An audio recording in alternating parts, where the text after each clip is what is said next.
여러분 은퇴 이후에도 돈은 단순히 생존을 위한 수단이 아니라 삶의 질을 결정하는 가장 중요한 열쇠라는 사실 알고 계셨나요?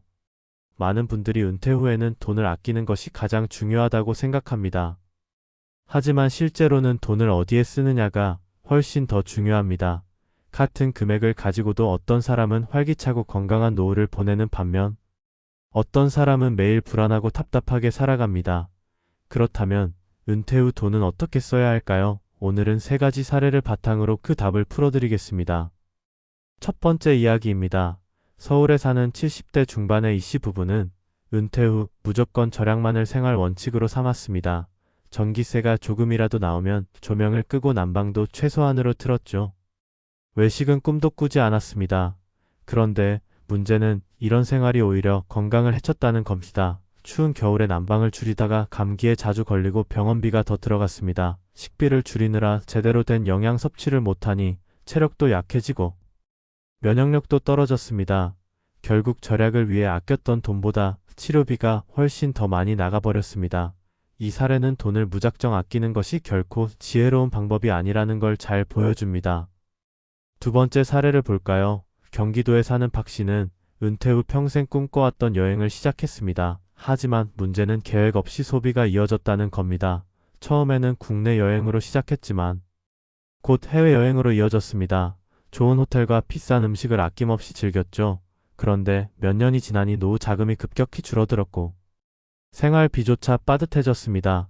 결국 여행은 줄이고 다시 집에만 머무는 생활로 돌아와야 했습니다. 은퇴 후 즐거움을 위한 소비는 반드시 필요하지만 무계획한 소비는 노후의 불안을 더 크게 만든다는 교훈을 남겼습니다. 세 번째 사례입니다. 전직 교사였던 김 씨는 은퇴 이후 여가비와 의료비에 신중하게 돈을 썼습니다. 먼저 식비는 절대 아끼지 않았습니다. 오히려 제철 과일과 채소를 챙기며 건강에 도움이 되는 음식에 투자했습니다. 그리고 1년에 2번 정기검진을 빼놓지 않았습니다. 초기 단계에서 작은 질환을 발견하고 바로 치료하니 큰 병으로 번지지 않았습니다. 여가 또한 소모적 소비가 아닌 취미와 배움에 집중했습니다. 그림을 배우고 지역 주민들과 작은 합창단 활동을 하면서 삶의 의미와 활력을 얻었죠. 김 씨의 사례는 은퇴 후 돈을 잘 쓰는 방법이 무엇인지 가장 잘 보여줍니다. 이 세 가지 사례에서 우리는 중요한 교훈을 얻을 수 있습니다. 은퇴 이후 돈은 단순히 아끼는 것이 아니라 나 자신과 내 삶의 질을 지키는 데 쓰여야 한다는 사실입니다. 그렇다면 구체적으로 어떻게 써야 할까요? 이제부터 전문가의 관점에서 조금 더 깊이 이야기해 보겠습니다. 첫째, 주거비입니다. 은퇴 이후 가장 큰 비용 중 하나가 바로 집과 관련된 지출입니다. 대출을 남겨둔 상태에서 은퇴를 맞이하면 경제적 불안은 배가 됩니다. 따라서 은퇴 전에는 반드시 주택 대출을 최대한 줄이는 전략이 필요합니다. 또 집은 단순한 공간이 아니라 건강과 안전에 직결됩니다. 낡은 보일러를 제때 교체하고 단열을 보강하는 것만으로도 병원비를 크게 줄일 수 있습니다. 즉 주거비는 아끼는 것이 아니라 효율적으로 관리하고 미리 대비해야 하는 영역입니다. 둘째, 식비입니다. 많은 분들이 식비를 가장 먼저 줄이려 합니다. 하지만 건강은 결국 먹는 것에서 시작됩니다. 영양이 부족하면 작은 병도 크게 번지고 삶의 활력이 떨어집니다. 오히려 은퇴 후에는 식비를 건강에 대한 투자라고 생각해야 합니다. 제철 채소와 과일, 단백질이 풍부한 식품은 반드시 챙겨야 하고 가공식품과 과도한 당분은 줄이는 것이 좋습니다. 좋은 음식은 단순히 몸을 유지하는 것을 넘어 정신 건강에도 긍정적인 영향을 줍니다. 셋째, 의료비입니다. 누구나 나이가 들수록 의료비 부담은 커집니다.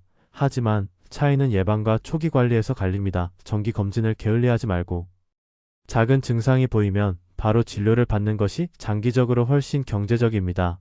또 실손보험이나 건강보험을 잘 활용하면 큰 병에 드는 비용도 대비할 수 있습니다. 의료비를 줄이는 가장 확실한 방법은 예방입니다. 건강은 비용이 아니라 자산이라는 생각을 가져야 합니다. 넷째, 여가비입니다. 은퇴 후 여가는 단순히 시간을 때우는 것이 아니라 삶의 의미를 되찾는 중요한 열쇠입니다. 많은 분들이 골프나 해외여행 같은 고가의 여가 활동만 떠올리지만 꼭 그렇지 않아도 됩니다. 지역 문화센터의 강좌, 봉사활동, 동호회 활동은 저비용으로도 충분히 삶의 활력을 주고 새로운 관계를 만들어줍니다. 여가비는 사치가 아니라 삶을 풍요롭게 만드는 투자라고 할 수 있습니다. 마지막으로 마인드셋입니다. 돈을 어디에 쓰느냐보다 더 중요한 건 어떻게 바라보느냐입니다. 은퇴를 끝이 아니라 새로운 시작으로 보는 사람은 돈을 투자처럼 쓰고 더 많은 행복을 누립니다. 반대로 은퇴를 단절로 바라보는 사람은 불안과 두려움 속에서 소비를 억누르거나 무계획하게 쓰게 됩니다. 결국 같은 돈이라도 마인드셋이 인생의 질을 좌우합니다. 정리하자면 은퇴 후 돈은 무조건 아끼는 것이 아니라 나를 지키고 내 삶을 풍요롭게 만드는 데 쓰여야 합니다. 주거비, 식비, 의료비, 여가비를 균형 있게 관리하고 무엇보다 긍정적 마인드셋을 갖는 것, 이것이 노후 30년을 바꾸는 진짜 재테크입니다. 은퇴를 앞둔 많은 분들이 가장 먼저 떠올리는 걱정은 바로 돈입니다. 앞으로 30년 혹은 그 이상을 어떻게 살아야 할까 하는 불안감이죠. 사람들은 흔히 돈을 많이 모아야 안전하다고 생각합니다. 그러나 실제로 노후의 삶을 결정짓는 것은 돈을 얼마나 모았느냐가 아니라 돈을 어떻게 쓰느냐에 있습니다. 많은 시니어들이 은퇴 후 소비를 줄이고 무조건 아껴야 한다고 믿습니다. 그러나 무조건적인 절약은 때로는 건강을 해치고 삶의 질을 떨어뜨리기도 합니다. 반대로 적절한 투자와 지출은 노후를 활기차고 의미있게 만들어줍니다. 오늘은 은퇴 이후 반드시 지혜롭게 돈을 써야 할 5가지 영역과 구체적인 전략을 전문가의 시선으로 풀어드리겠습니다. 첫 번째는 주거비입니다. 집은 단순한 공간이 아니라 건강과 안전을 지키는 기반입니다. 은퇴 후 가장 큰 지출 가운데 하나가 주거비이고 이것을 잘 관리하는지가 삶의 안정을 좌우합니다. 많은 분들이 집을 팔아 작은 집으로 옮기거나 전세 월세로 전환하면서 현금을 확보하려 합니다. 하지만 중요한 것은 안정적인 거주 환경을 마련하는 것입니다. 낡은 집을 그대로 두고 아끼려다가 보일러가 고장나고 단열이 약해져 겨울에 감기와 폐렴으로 고생하는 경우가 많습니다. 주거비는 절약 대상이 아니라 예방적 투자로 생각해야 합니다. 난방 설비와 안전시설은 제때 교체하고 집안 환경을 편안하게 유지하는 것이 결국 병원비를 아끼는 길입니다. 또 가능한 한 은퇴 전에 주택 대출을 상환하는 것이 안정적인 노후 재정 관리의 핵심 전략입니다. 두 번째는 식비입니다. 사람들은 식비를 줄이는 것을 가장 손쉬운 절약 방법이라고 생각합니다. 하지만 잘못된 절약은 건강을 망치는 지름길입니다. 특히 50대 이후부터는 음식이 곧 약이라는 말이 더 크게 와닿습니다. 가공식품이나 인스턴트에 의존하면 당뇨, 고혈압, 고지혈증 같은 만성질환 위험이 급격히 올라갑니다. 반대로 제철 채소, 과일, 단백질이 풍부한 식품을 고르게 섭취하면 면역력과 활력이 유지됩니다. 결국 의료비를 줄이는 가장 확실한 방법은 올바른 식습관에 투자하는 것입니다. 또한 가족이나 친구와 함께 식사를 즐기는 것 자체가 사회적 교류가 되고 정신적 건강에도 큰 도움이 됩니다. 그러니 식비는 단순한 비용이 아니라 건강과 행복을 위한 최고의 투자로 생각하는 것이 좋습니다. 세 번째는 의료비입니다. 은퇴 후 누구나 가장 크게 느끼는 지출이 바로 병원비입니다. 나이가 들수록 의료비 부담은 커질 수밖에 없지만 그렇다고 무조건 두려워할 필요는 없습니다. 중요한 것은 미리 대비하고 관리하는 것입니다.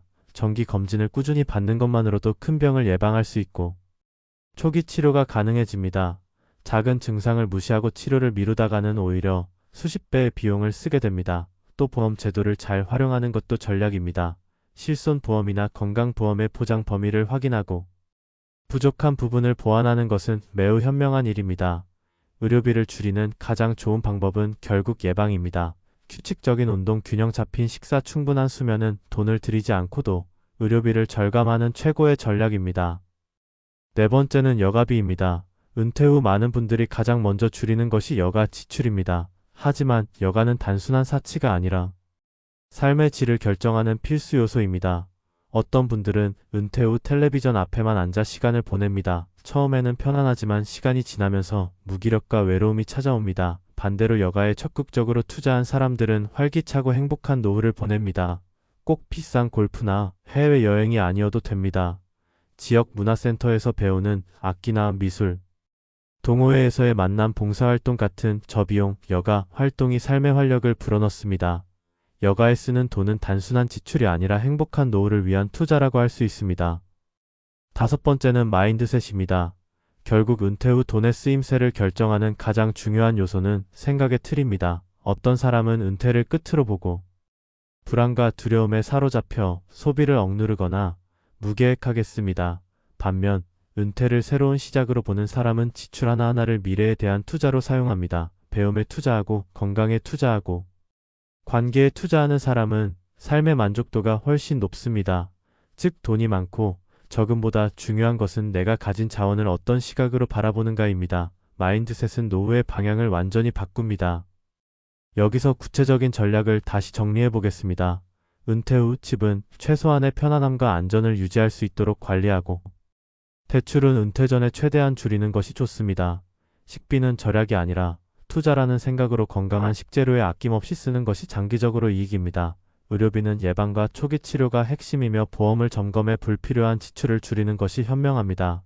여가비는 삶의 의미와 활력을 위해 반드시 필요하며 다양한 저비용 활동으로도 충분히 만족할 수 있습니다. 그리고 무엇보다 은퇴를 새로운 인생의 시작으로 바라보며 긍정적인 마인드셋을 유지해야 합니다. 결국 돈은 단순히 모으는 것이 아니라 쓰는 방식에 따라 삶의 방향을 바꿉니다. 똑같은 연금을 받아도 어떤 이는 우울하고 불안한 삶을 살고 어떤 이는 활기차고 의미 있는 노후를 보냅니다. 그 차이를 만드는 것은 돈의 크기가 아니라 돈의 흐름입니다. 여러분의 은퇴 자금은 어디로 흘러가고 있나요? 지금부터라도 올바른 방향으로 흐르게 만들어야 합니다. 오늘의 이야기가 여러분께 작은 힌트가 되길 바랍니다. 은퇴 후 돈은 이렇게 써야 한다는 메시지가 단순히 이론이 아니라 실천으로 이어지길 바랍니다. 이번 영상은 여기서 마무리하지만 아직 할 이야기가 많이 남아 있습니다. 다음 편에서는 실제 가계부를 예로 들어 은퇴 후 재정을 어떻게 설계하고 관리하면 좋은지 구체적인 방법을 다루어 보겠습니다. 그러니 꼭 함께 해주시기 바랍니다.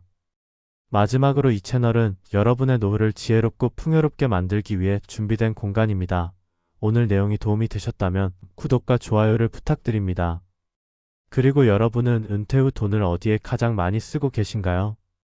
또 앞으로 어떤 부분을 가장 먼저 바꾸고 싶으신가요? 댓글로 남겨주시면 함께 공감하고 소통하겠습니다. 여러분의 이야기가 또 다른 시청자들에게 큰 도움이 될 것입니다.